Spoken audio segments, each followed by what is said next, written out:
Assalamualaikum warahmatullahi wabarakatuh. Perkenalkan, saya Aziza Ramadhani dari Prodi D3 Keperawatan Poltekkes Kemenkes Pangkal Pinang di tingkat 1B dengan NIM 2414401008. Di sini saya akan memberikan penyuluhan tentang penyakit diabetes mellitus tipe 2 kepada keluarga saya. Baik Bu, perkenalkan saya Aziza Ramadhani dari Keperawatan Poltekkes Kemenkes Pangkal Pinang. Di sini saya ingin meminta izin kepada Ibu untuk menjelaskan atau memberikan penyuluhan tentang penyakit diabetes mellitus tipe 2. Apakah Ibu bersedia? Ya Bu, saya ingin tahu siapa dulu nama Ibu. Baik Bu, dengan Ibu Siti, apakah Ibu Siti sudah mendengar tentang penyakit diabetes mellitus ini?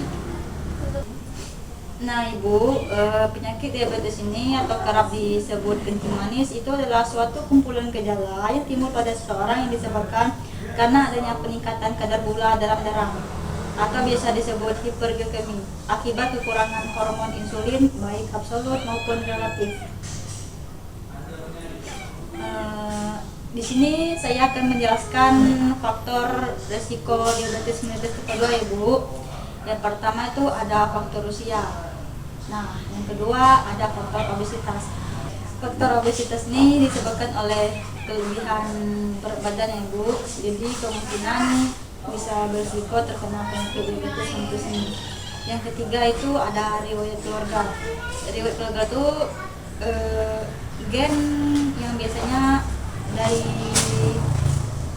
keluarga atau bapak misalnya ke anak, jadi kemungkinan bisa tertular diabetes ini. Nah yang keempat tuh ada pola makan yang salah.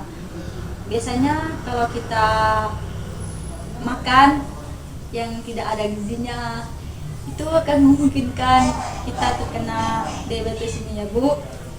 Paham nggak Bu? Ya Bu. Yang kelima tuh ada minimnya aktivitas fisik seperti kita jarang olahraga.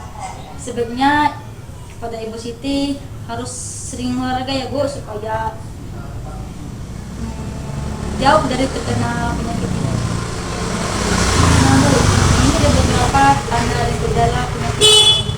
Yang pertama tuh ada kelelahan yang luar biasa. Hal ini merupakan gejala yang paling awal dirasakan oleh penderita diabetes mellitus tipe 2 ini. Seseorang akan merasa tubuhnya lemas walaupun tidak melakukan aktivitas tidak terlalu berat ya Bu. Yang kedua ada penurunan berat badan.